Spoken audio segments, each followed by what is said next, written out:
You are welcome at the platform of KIMS, Khanak institute of medical science. देखो, episodic kidney संक्रमण मतलब AKI क्या है और कैसे होता है। एक्यूट किडनी इंजरी, जिससे पहले एक्यूट रीनल फेलियर के नाम से जाना जाता था, किडनी की कार्यक्षमता यानी वर्क कैपेसिटी में अचानक गिरावट है।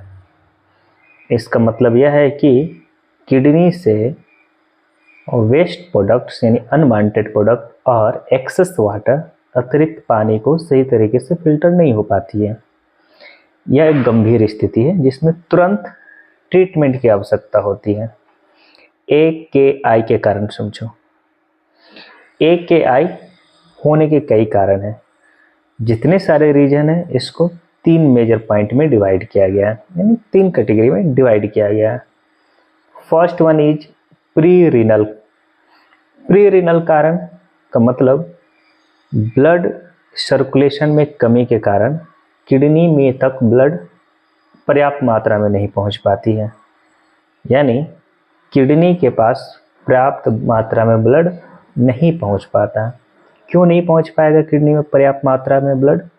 पहला कारण है डिहाइड्रेशन यानी पानी की कमी होना, उल्टी, दस्त या फिर अत्यधिक पसीना निकालना, बॉडी को जितना नीड है उससे कम वाटर कंज्यूम करना, ये डिहाइड्रेशन कॉज कर जाएगा।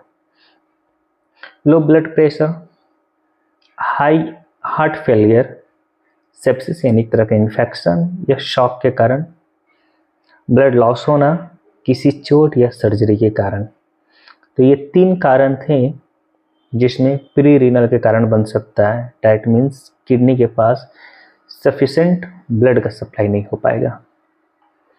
दूसरा कारण देख लेते हैं AKI का। AKI का दूसरा कारण है इंट्रा रीनल कारण। इंट्रा डैट मीन्स किडनी के अंदर। किडनी के अंदर सीधे नुकसान पहुंचना। किडनी के अंदर सीधे नुकसान कैसे पहुंच सकता है? नेफ्रोटॉक्सिक दवाएं इस्तेमाल करने से।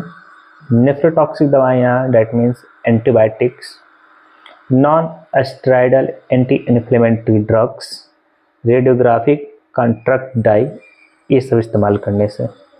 या फिर किडनी की जो फिल्टरिंग सिस्टम है उसमें इन्फेक्शन आ जाएगा, सूजन हो जाएगी यानी इन्फ्लामेशन हो जाएगी। या एक्यूट ट्यूबुलर नेक्रोसिस के कारण, डैट मीन्स किडनी के ट्यूब्यूल्स को नुकसान पहुंचेगा किसी कारण। इन्फेक्शन के कारण भी पाइलोनेफ्राइटिस यानी किडनी में बैक्टीरियल इन्फेक्शन के कारण। तो infection, acute tubular nephrosis, kidney के फिल्टरिंग सिस्टम में इन्फ्लामेशन होना या नेफ्रोटॉक्सिक दवाएं, ये सारे कारण हैं इंट्रारीनल का, जिसमें किडनी के अंदर सीधे नुकसान पहुंचती है और ये कॉज करेगा AKI। अब बात कर लेते हैं तीसरी कैटेगरी की। तीसरा कैटेगरी पोस्ट रीनल कारण। पेशाब का रास्ता ब्लॉक हो जाता है जिससे किडनी के अंदर दबाव बढ़ती है, यानी जिस रास्ते से बॉडी से बाहर यूरिन रिलीज हो रहा है वो ब्लॉक हो जाएगा और इसके कारण किडनी के अंदर प्रेशर क्रिएट होता है।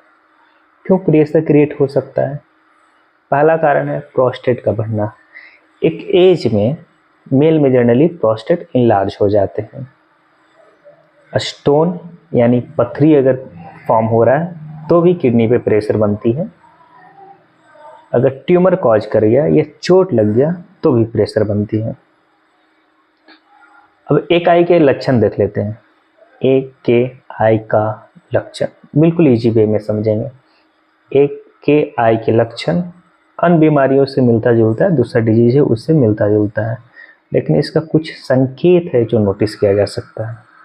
जैसे पेशाब की मात्रा में कमी, पेशाब की मात्रा में कमी यानी ओलिगोयूरिया या एनोयूरिया, पैर, घुटना या आंखों के आसपास सूजन होना, थकान और कमजोरी, सांस लेने में कठिनाइयाँ, मांसपेशी यानी मसल्स में कमजोरी और ऐंठन, उल्टी जैसा मन करना या जी मिचलाना, मानसिक भ्रम यानी कंफ्यूजन या बेहोशी, छाती के आसपास दर्द होना, विशेष रूप से छाती के आसपास दर्द कब होगा, जब कोई फ्लूइड फेफड़ा यानी लंग्स या हार्ट के आसपास जमा होगा।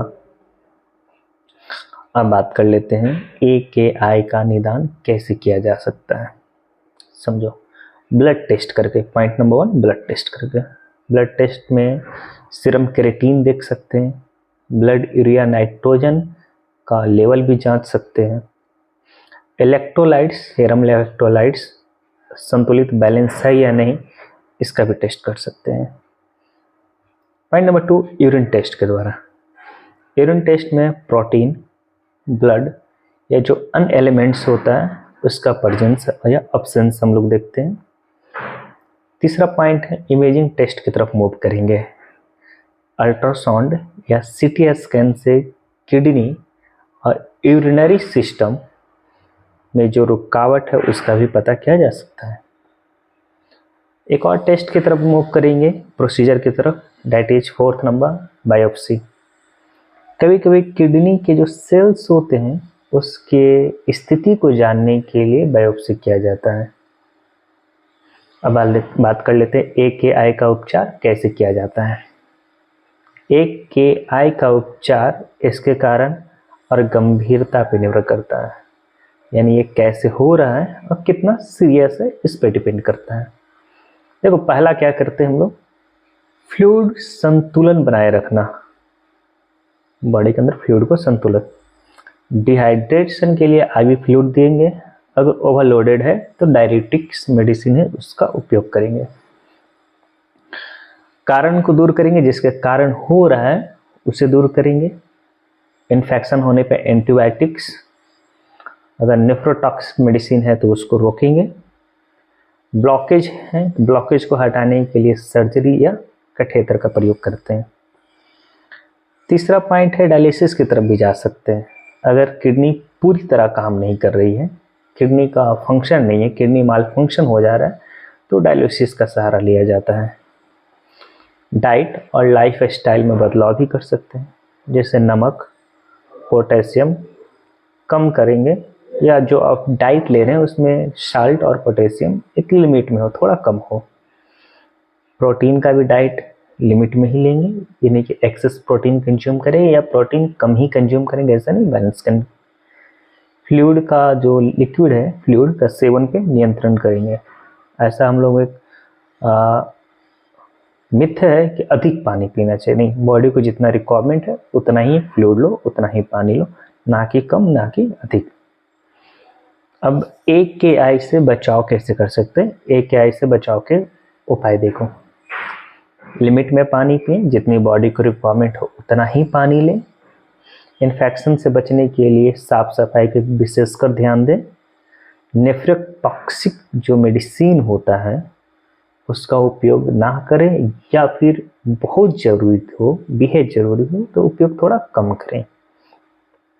ब्लड प्रेशर और ब्लड शुगर को रेगुलर मॉनिटरिंग करें, यानी ठीक है, रेगुलर मॉनिटरिंग करें और उसे नियंत्रण में भी रखें। यूरिनरी सिस्टम से रिलेटेड किसी भी समस्या को तुरंत इलाज करवाएं, एक डॉक्टर से मिलें और उसका एडवाइस लें।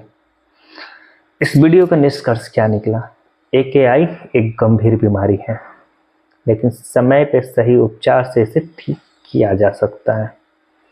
इसके सिम्टम्स यानी संकेतों का अनदेखा ना करें, और यदि कोई लक्षण दिखाई दे तो तुरंत ही डॉक्टर से संपर्क करें। नियमित स्वास्थ्य जांच एवं स्वस्थ जीवन शैली अपनाने से AKI के जोखिम को कम किया जा सकता है। होप आपको यह वीडियो पसंद आया होगा। Thank you.